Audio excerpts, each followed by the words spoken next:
begin, and I don't talk very loud, so I hope everyone will be able to hear me.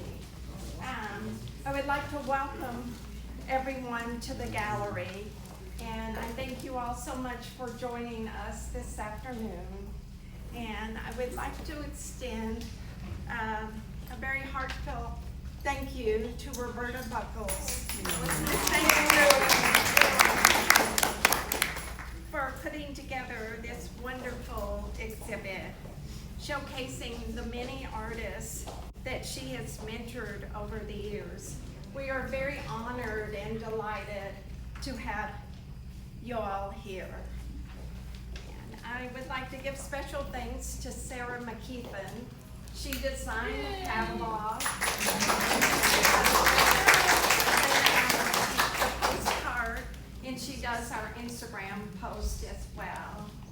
And I'd also like to give special thanks to Susan Riley. She does an amazing job at our opening receptions. She's the one that takes the beautiful photographs. Very honored to have them as assistants here, and my family. And Sarah will be recording the talk, and we will do each artist, and we'll just go alphabetically by last name for those that we are very honored to have you all speak. And thank you so much. Thank you all very much. I'm Roberta Buckles, for those of you who don't know me. First of all, I want to thank all of you for coming out for this. This is just so exciting. Never thought in a million years we would have this many people here for a talk. I thought we would be maybe most of the artists talking to ourselves with a few extra people kind of thrown in. But it's just really amazing when I look out at all of your faces. First of all, I have to, just like Prudence did, I have to say thank you to Prudence for all of her openness to do this, to find the time in the summer to have these beautiful pieces up, to believe in me and the artists that are here, that she knew that she would be comfortable to have them up on the walls. Also, just to do such a fine job in marketing this show, putting things on the internet. And for that, I also have to really thank, I don't know where she is, but Sarah, where is Sarah? There she is. Sarah is unbelievable. She's the one who put together the catalog and the postcard and a lot of the things that we saw in postings and showcasing certain artists along the way. So a really hearty thanks to you, really. Oh, and so the two of you really made this all happen. For those of you who were not here last time, it's a slight repeat, but the way this happened was Geri actually put a little note in my ear, as did Mary. Is there a chance that we could get our art somewhere to be seen? Wouldn't that be wonderful? And I happened to be over at the San Antonio Art League and Museum show, and I ran into who but Prudence, right? And I just took her aside and I said, do you have a week? Do you have like a little bit of time between your regular stable of wonderful artists that you might be, you're looking to fill some space and put things on the wall? And she said, I think I can do this. And so as a result of that, we went through a whole process that there was the jurying in of the different pieces and then getting these beautifully set up and figured out where they were going to go and how they were going to harmonize with each other, and then putting it all together, gathering all the information from the artists, and that was a really big thing. And for many of them, it was a new experience. But one of the things I really want to say is that each one of these artists have really blossomed. They are artists in their own right. I mentored them along the way a little bit, but they have their own voice. And they also have their own reasons for painting. Some of them have been dabbling in the arts for quite a while, but never really had an opportunity to really flourish in the arts because of other personal responsibilities. And so this has been their time. And I really understood that because that's what happened to me. I am one of the artists, and I remember that I was in the business world for quite a while. And I ended up having to work. I was in advertising sales for quite a while, and then it was only when I was in my late 40s, I said, Dick, I went to an art show, it was like a big art materials show and it was put out by American Artist Magazine, and it was 4 days of taking workshops, and they had all kinds of materials you could purchase. And by the end of that weekend, I came home and I said, Dick, I really want to be an artist. I want to trash my corporate career, and I want to become an artist. And by the age of 52, I had gotten my Master's of Fine Art over at UTSA, and I had started my second life. And for all of these women, a lot of them they all have their own careers from the past, from nurse practitioners and physician's assistants and people in the legal area and with special education. I can't even remember all of them. But everybody had their past life, they were raising children, and then they were very serious. And this is the culmination of all of that work. For me, what got me started was that when I was a very young child, my mom was also a painter, but she never took herself seriously because she never painted her own paintings. She was one of those who could masterfully imitate whatever she saw in like a museum, which is in many ways, if you ever go to a museum, especially in Europe, you'll see artists literally repainting in the style, with the colors, with the brushes, everything that they see, because they are learning by imitation. And so my mom did that quite a bit. Okay, so anyway, very nice sound. All right, so what ended up happening was, so she never really painted her own work, and so she never considered herself an artist. But she took me all the time. I was living in New Jersey, and we would take a bus to New York City when I was like maybe 8 or 10 years old. And she took me to the Metropolitan Museum of Art. I will never forget, there was this one painting, we were going through these wonderful galleries within the Met, and there was this painting as big as day. I swear it took up almost this entire wall, like all the way across. And it was called The Horse Fair, or something like that. And it was by, oh, here we go, Bonheur, B-O-N-H-E-U-R, Rosa Bonheur, or something like that. And there was this horse because there were many of them, that was very unhappy, and it was on its back legs, and it was rearing up. It was a big white horse, and that eyeball was staring at me like this. And I sat there for 5 minutes staring at this horse. Good to see you. And anyway, so I was staring at this horse, and I just fell in love with the arts. I just couldn't get over what it did for me. So from then on, I was just doing my own stuff, got involved with my corporate career. But my mother was painting a little bit, and then she stopped. She said it was very solitary. In those days, I guess they didn't have these kinds of communities where you really bond. And but it was the thing that she taught me the most, and then I will finish, is that she would say, Roberta, look at the way this light, like this orange, is reflecting into this blue glass vase. Do you see that reflection?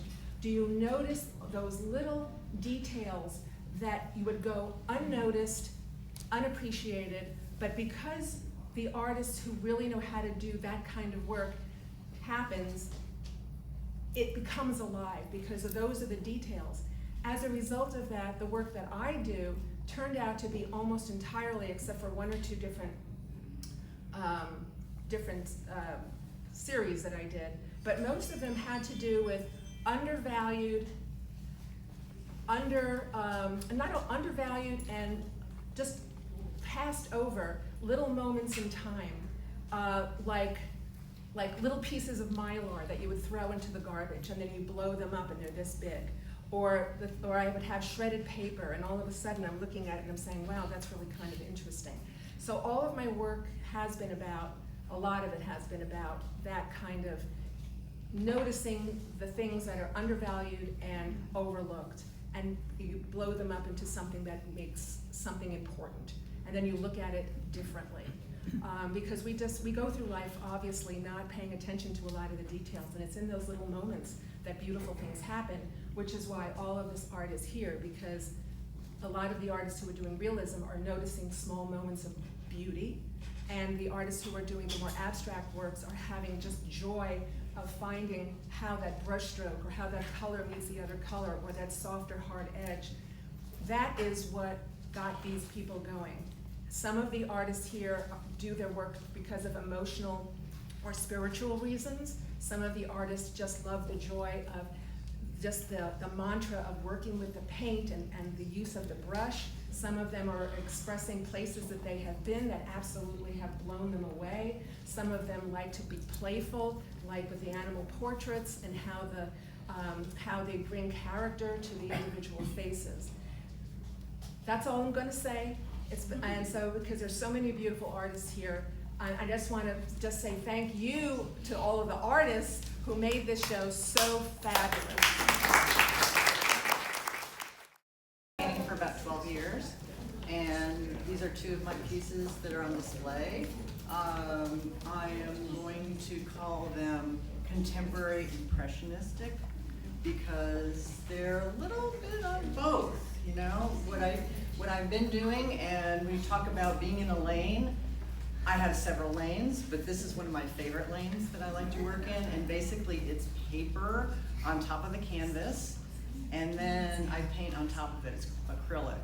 And I find that fascinating because I usually have a photo of something that I'm interested in painting, but it doesn't necessarily turn out like this because the paper gives it an extraordinary texture, a texture that really paint can't give you. What kind of paper do you use? Well, whatever paper is available to me, rice paper or Amazon paper. Amazon paper. Back to basics, and it's gelled on, so that is the glue that keeps it to the canvas. And then I put several layers of gesso on top of it, because you can't paint on top of the paper. It just because the plastic capabilities of paint, you can't, it won't adhere to it.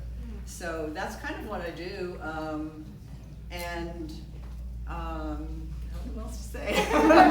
I enjoy doing this. My inspiration is my sisterhood, and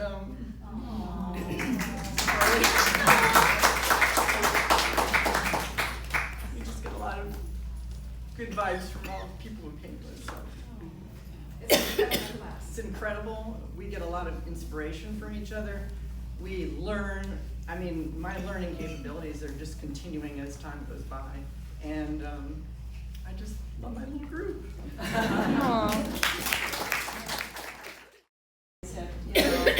Nobody else has animals here, so do it. This is Milo. He was our bulldog for many years. I think he was 12 when he finally died. And he would sit, he really and truly would sit at our table. This is Sandy Freeman, by the way. Yeah, I'm sorry. He would, my husband would sit there and have a beer, and he would climb up in the chair after he got up to go to the bathroom or whatever.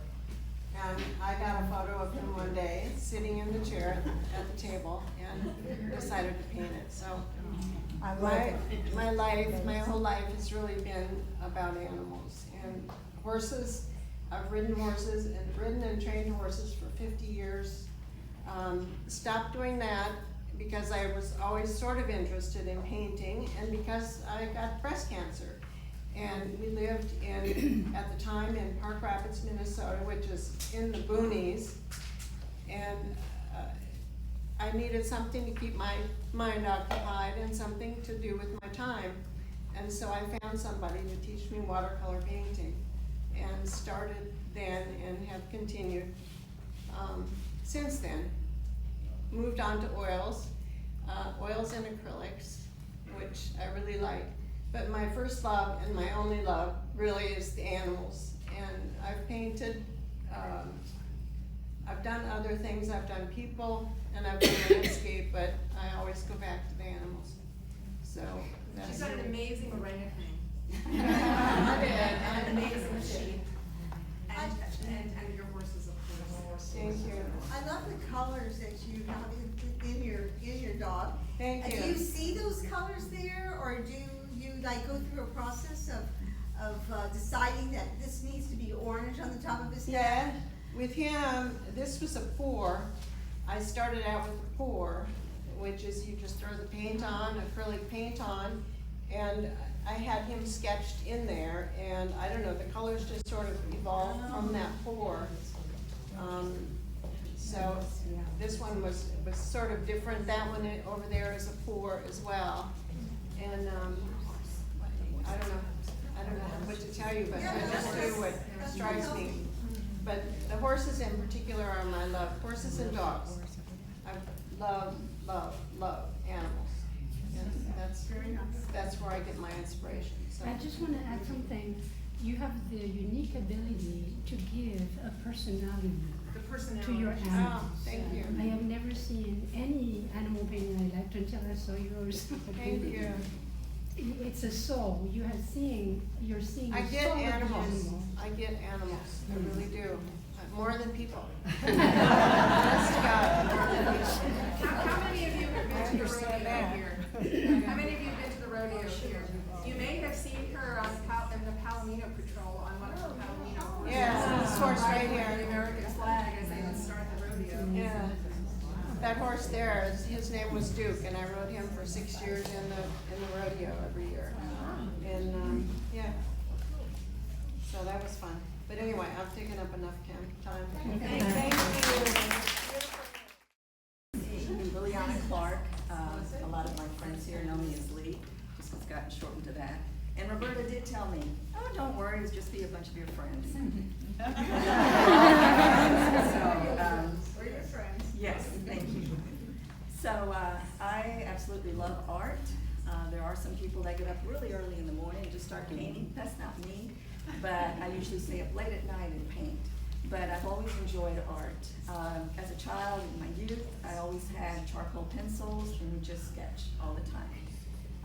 In my 20s, I started working with oil paints, and I loved the magazine Southwest Art. So a lot of my paintings at that time were actually copies of the artists, the work that I just loved in the magazines, and I decorated my house like that. Then, with my career progressing, I put everything on hold with art, and 5 years ago I retired and decided that I wanted to go back to art, to build my skills, just get really into the art, and I started going to the Gopini, where, and also started with Roberta. And at the Gopini, I've always loved portraiture, and when I've tried flowers, I've done landscapes, and I have a passion for landscapes, but that's been more recent. But my true passion are figurative paintings and drawings and portraiture. And I love working with charcoal. Not the charcoal pencils, but the vine, the willow, the sticks, the powder. And yes, it's a mess, but it's so dramatic that I just really love working with charcoals. Big ones, small ones. But mostly, again, portraiture and figurative. My grandkids love that, but they could only do that at my house. I work with acrylic and oils, but acrylics, I usually do that with the background because it dries too fast for me. I enjoy working with oils because I like to blend, and I like to, go from edge to edge and just with a lot of colors, and it allows me to do that. Acrylic just dries too fast, but you can have a beautiful background with acrylic. A couple of artists that have truly inspired me are Jeremy Mann, and I'm a little nervous, can you tell my voice? And Salming Wu. My paintings are up there. The female. She's the only one who has a figurative work. And that's very atmospheric. Shows a lot of emotion. The way he works with his brush is very rhythmic and just flowing. The way he does the highlights is also the same way throughout the painting. And I love the way he captures the light through cloth. The other one is Jeremy Mann. Jeremy Mann is, his figurative work is more alluring, more expressive.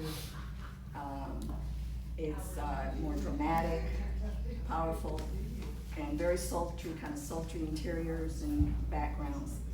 So I'm a Gemini, and I kind of think I love the atmospheric, soft, romantic, but I also love this sultry, dramatic.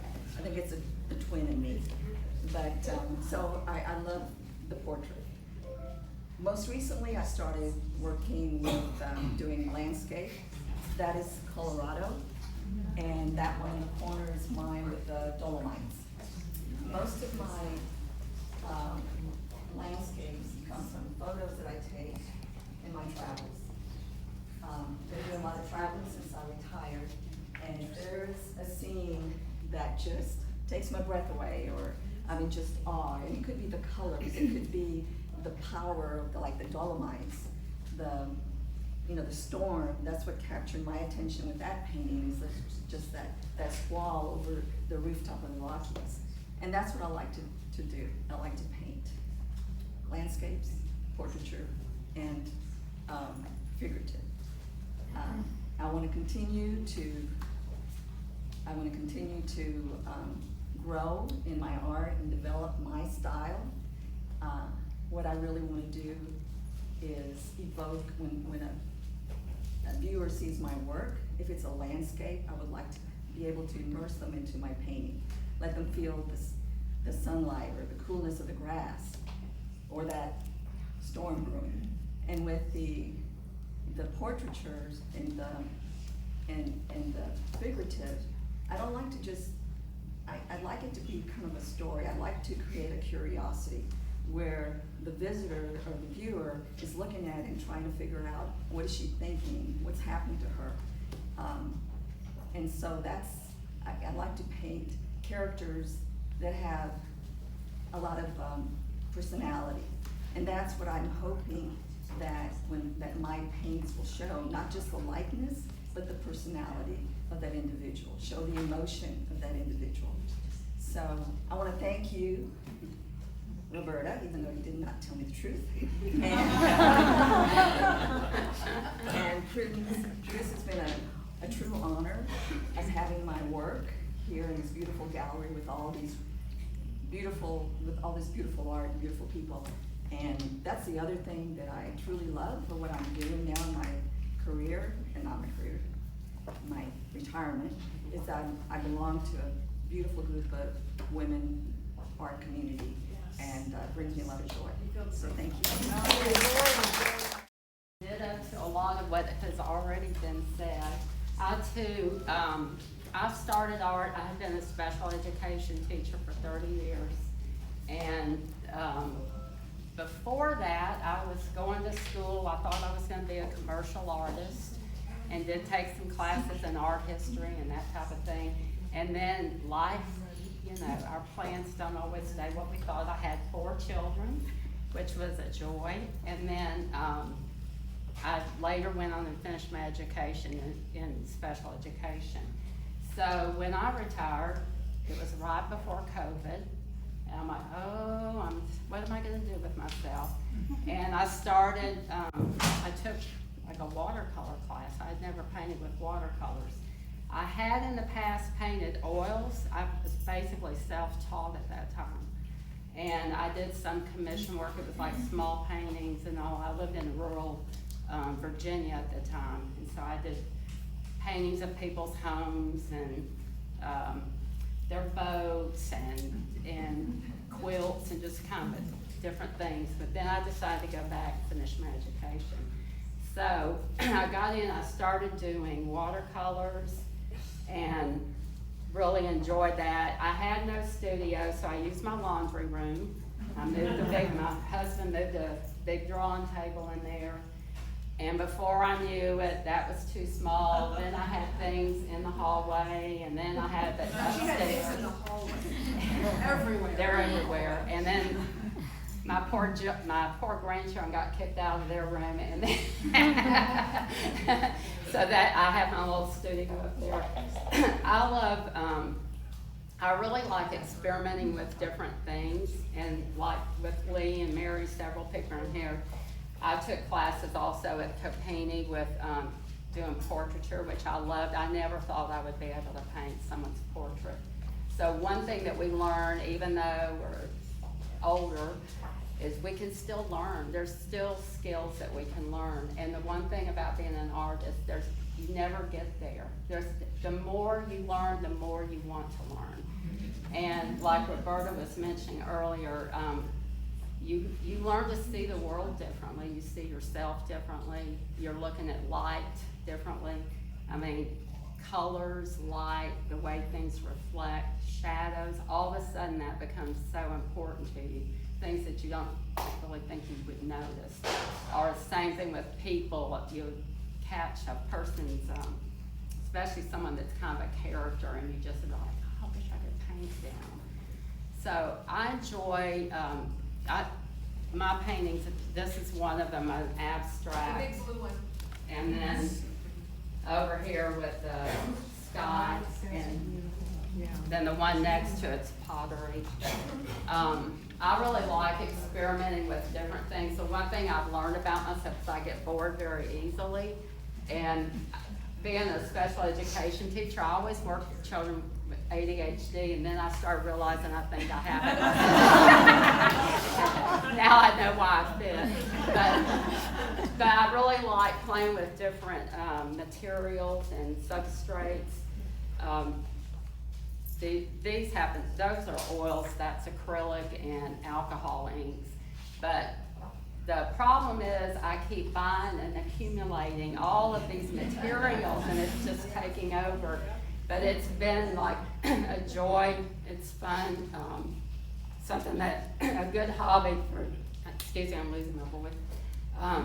Just being able to create, and being creative is just being able to solve problems, you know, and so I think that's in anything that we do. And so with art, whenever you put down a brush stroke or start with a certain color and it doesn't work out right, that's part of the fun and the challenge, is trying to solve that problem and make it what you want it. Sometimes there's some little happy mistakes in there too. So anyway, thank you so much for everyone coming, and we're going to Hello, my name is Paola Flores. I forgot my little name tag today, unfortunately, but I'm here. I'm not great at public speaking, so I will have a little piece here for me to look at. But yeah, I'm Paola. I do paint during my free time, but I'm currently a full-time brand image manager, so I do a lot of digital artwork as well. I've been doing art my entire life. It's like always been my most favorite thing to do in the whole world. And that's You're like, what, 20-something? 26. Your entire life. What is your name again, Pete? Paola. Oh, okay. Paola. You have beautiful faces. Thank you. That's why Yeah, I this is wanted to Paola. make sure. Paola Flores. Yes, I wanted to make sure that's who you were. I'm sorry. Thank you. No worries.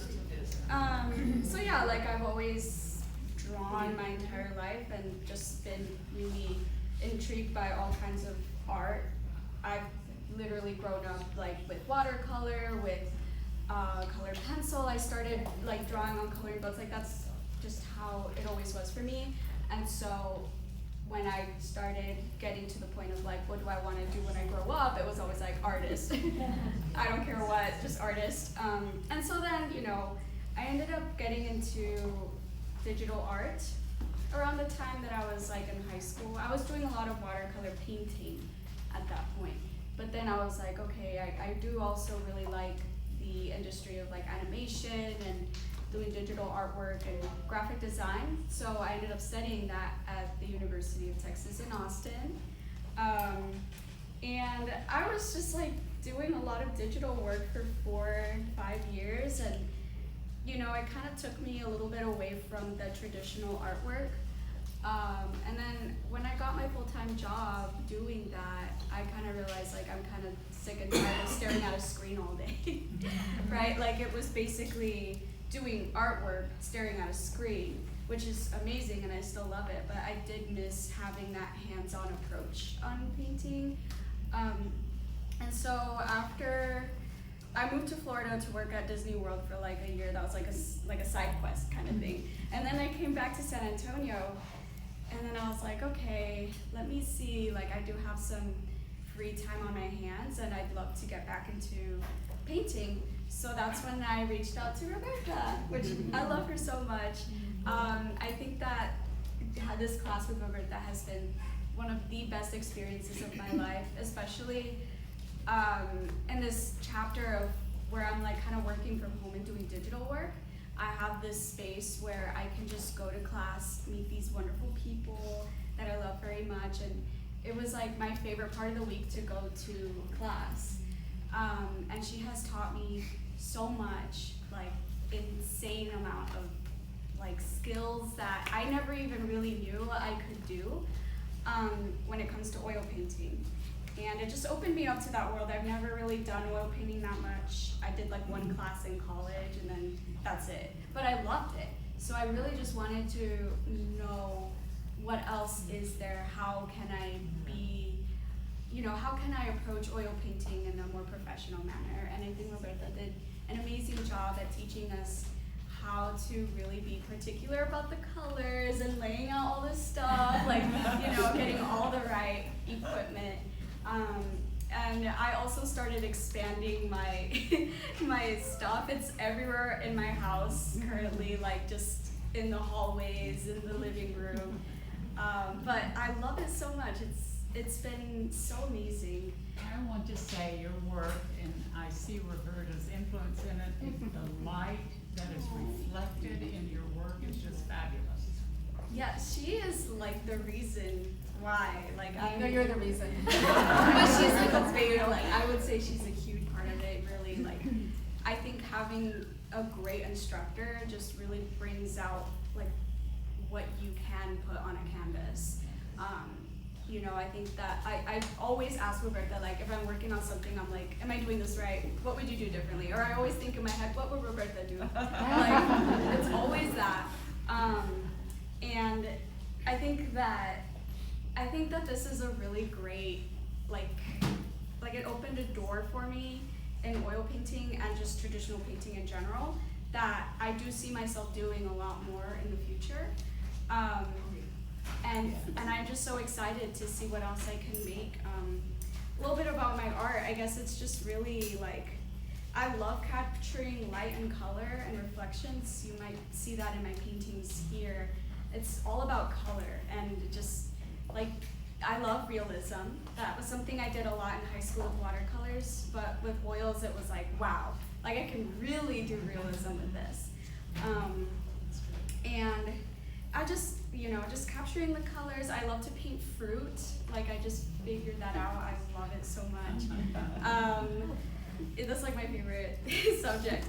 And just because of the colors, you know, and they're so like, they're so different from each other too. Like the texture, you can really capture that with oils. I just really want it to look like you can actually reach out and touch it. Like that's kind of like the goal that I have with a lot of my paintings, like with realism. And I mean, I would love to like maybe do more portraiture in the future. I haven't really touched on that yet, but you know, maybe move on from fruits to like actual faces. That'd be nice. That's gonna be the next show, from fruits to faces. How do you describe fruits? You know, exactly. No, all good, all good. Roberta also taught me to like maybe try actually taking some of my own photography when it comes to paintings and not just finding them online, which has been really, really great.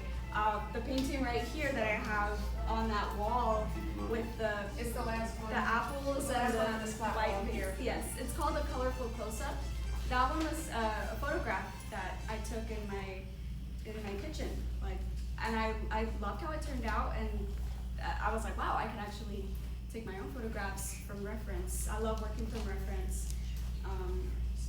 And yeah, I don't really know how to end this. Just say thank you. And my painting is the big trees right around the corner and the other little trees in the valley. And it is just so wonderful to be here. My paintings tend to be impressionistic landscapes. But this show is such a great achievement for me to be on the wall of such a beautiful gallery. And I just want to be, I'm going to put on my glasses because I can't read. Okay, for all of us artists in the show, Roberta is our North Star.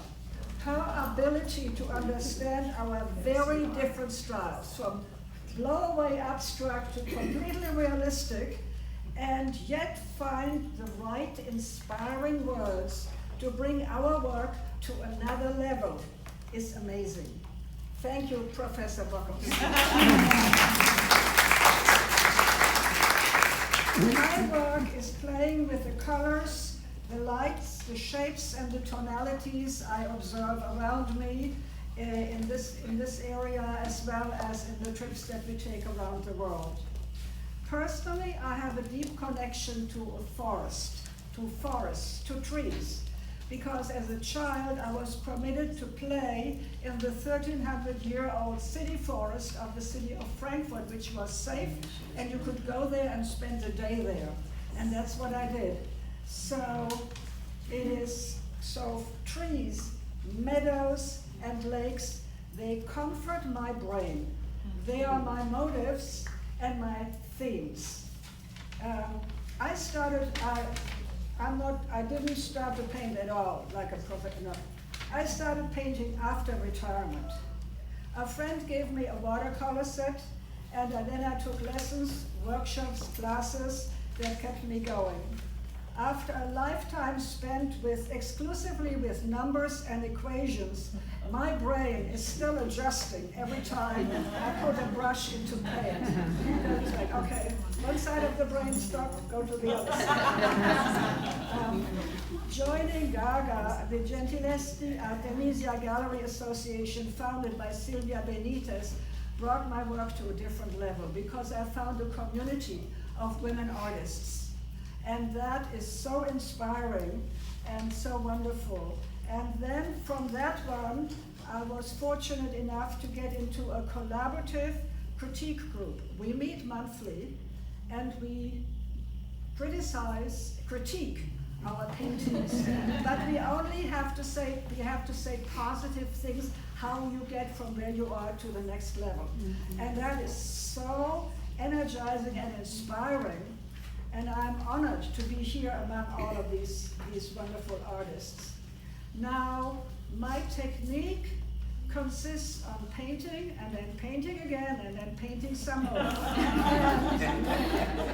On the same canvas. And that's how I get all the texture in my painting. I hang in the Braunfels all the time, and the acrylics that I have, I do both watercolor and acrylics.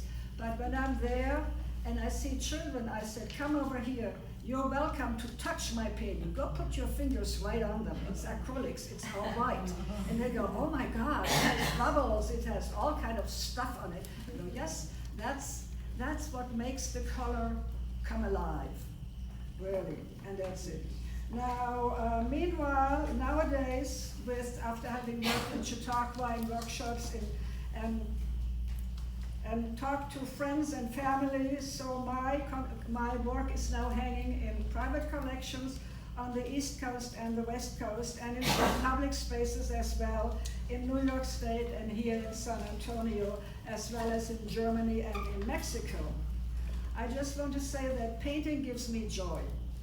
I hope my created landscapes help all of us to love this amazing planet that we live on. Thank you. And Bibi, thank you for having notes because I always have a talk that's I read. It's so much easier because I really want to stay on point. And to be in this room, I just want to say my name is Geri Pieper, and it is such an honor to be in this group. For Prudence to open up her gallery to a group of artists who we think we're up and coming, and our mentor says we're up and coming, and for us to believe that and bring our paintings to be juried into this gallery for this show,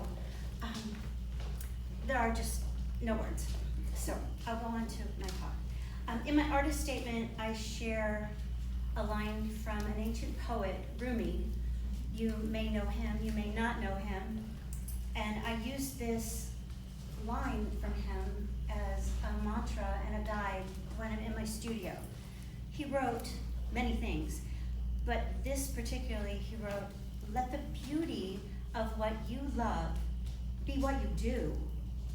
I know we don't always have an opportunity to let that digest in us, much less when we figure out what that means to us, have the opportunity to do it. And today represents doing it, because we are here. For me, this beauty and my love, it just simply means letting this joy and this deep appreciation of the world that we're in be expressed through my hands. We are all creatives. As an artist, I realized this beauty through exploring the balance between two very different creative disciplines, which has probably been a thorn in our mentor's side.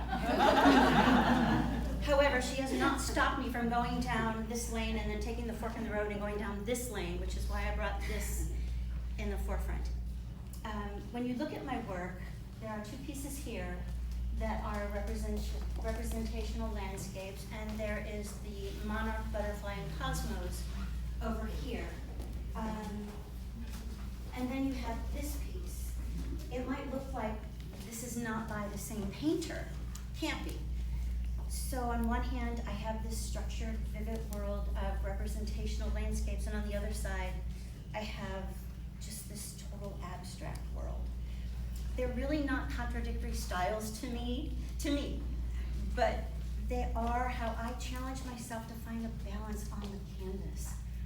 Finding a balance, holding on and letting go, is a struggle, and it's something I always strive for, right? We have to let go if we can move forward. With the landscapes, I am very inspired by these beautiful gardens in the little city of Gray Forest. But it's not just those gardens. The spark starts with my pieces, these two in particular, that it's a shared connection with my son-in-law who lives in Gray Forest. And he sends me photos of these amazing gardens that he has. They're everywhere. He lives on about 1.5 acres of property up on a bluff in this little lovely town, and he sends me photos, and I am inspired and compelled to paint them. It has given him an appreciation of original art, and he is now a collector. Yay! But when you look at a canvas, it's not a photograph, right? It's just the start. It's a starting point for me. And I don't use the brush to make an exact copy. I just interpret the space and the light and the movement. And it won't look like the photograph in all of those areas. But you get an idea that if you know where my son-in-law lives, you'll go, yeah, that's his house back there, which is fine to me, but not everybody needs to know that. You just see this path leading you off into the distance, and along the way, you see this lovely foliage. And this one, you see the road in front of his house with all of the crepe myrtles that are falling and dropping all of these beautiful flowers. When you look at the canvas, and you see my interpretation, you'll see that there's a repeating theme, and it's a pathway. Most all of my representational work has a pathway, even the cosmos and monarch. And that path just isn't a scenic element. It's an intentional place and a strong compositional line, again, thanks to Roberta, that invites you to travel across that path. Maybe stop on that path and look around you, but to explore and then find a place to rest inside that painting.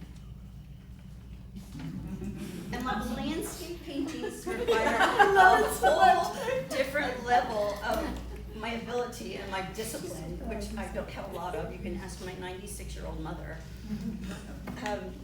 She told me, could you do something that can make money when you grow up? Because all I ever did as a kid was music and art, and she pleaded with me, so I got a career in the law. Anyway, my abstract pieces are completely sensory freedom, like being a child when you first got your first set of watercolors or crayons. You went outside the lines, and then you were told, no, go back in the lines. Well, this is complete freedom. These works, and the family of these works, this is called Love is the Answer. It's a direct rhythmic exchange of sound and paint. My music. When I paint abstractly, my music is literally my studio is full of music. It ranges from one of my favorite artists, his name is Xavier Rudd. He is an Australian outback artist, and he's amazing if you look him up, to really complex harmonies. And right now, my studio is filled with Rachmaninoff. I love the tempo and the lyrics and the instrumentation, and those all dictate my movements. I use texture to layer, and I use unexpected color shifts, and then the intangible audio energy becomes locked into what you see in this physical form that music doesn't take otherwise, unless it's landing on this canvas in these paints. So whether I'm carefully rendering like that delicate wing of the monarch butterfly or the flower petals, or letting the musical bass line take my brush, the goal is always the same. I want to create a striking visual movement that I hope stops you, like in your tracks, and you want to look and take another look and go deeper. I want to thank you all for being here, and I want to thank Prudence and Sarah and all of the Art Gallery Prudencia people who made this happen. I want to thank Roberta. I mean, there just aren't words, but you have repeatedly allowed me to go down all of those lanes that I want to explore, even though this is not a Geri Pieper, that's a Geri Pieper. So thank you for that, and for continuing to put up with all of my craziness. Thank you all for being here. I wish I could speak as well as. No, you're doing fine. But I can write. So my name is Carolyn Royall. I'm an abstract painter working in oil and acrylics. Thank you everyone for being here today. There are many people I would like to thank, not the least of which are my teachers, fellow artists, artist instructor, mentor, and friend, Roberta, and this gem of an art gallery, which bears its name well, Prudencia. Prudence is one of the 4 cardinals of virtues of ancient Greece philosophy, the one that lights the way, often associated with wisdom, insight, and knowledge. Thank you, Prudencia. I am humbled to have been juried into this show and to see my paintings hanging among so many skilled and thoughtful works. The 4 paintings that were selected here are the culmination of a process I started several years ago, wanting to paint scenes that incorporated my interest in color and form, which happens to be the theme of the exhibit. Through the practice of intense abstraction, which a class taught by Sylvia Benitez at the Old Southwest School of Art, I discovered that color and form relate to one another in unexpected ways, that a shape can be enhanced or diminished by a hue, thereby telling a story or giving a feeling, that the palette knife can change the narrative in surprising ways by leaving unintentional marks and allowing for the colors to be moved around dramatically and quickly. I also realized as I was painting that many of my paintings started as abstractions only to become landscapes. So this is where I am today. A European by birth, I owe a lot to my origins and to my mother and the love of art she instilled in me. But I'm also indebted to this country for giving me a sense of the magnificent, the unpredictable, and the possible. And a sense of space and place. There are places not too far from here where nature paints hundreds of shades of green. Clouds rise like mountains. Everywhere, the sun seems bigger and brighter. Sunsets stretch for miles, or on an infinite horizon of warm reds, Indian yellows, and deep purples. Canyons, hills, and rivers are illuminated with shades of red, oxide, indigo, and cerulean blue. Georgia O'Keeffe called it the great American thing. She was a master of projecting emotions and feelings in her work. Well, I intend to keep painting the great American thing my way, and with hope, faith, and courage, I know it will be a long exercise in patience, but I welcome the struggle, for when the artist is confronted with beauty that strikes at the heart like an arrow, there's nothing to do but keep her tools sharp and try to convey the emotions she feels. And you're feeling it. This is my love.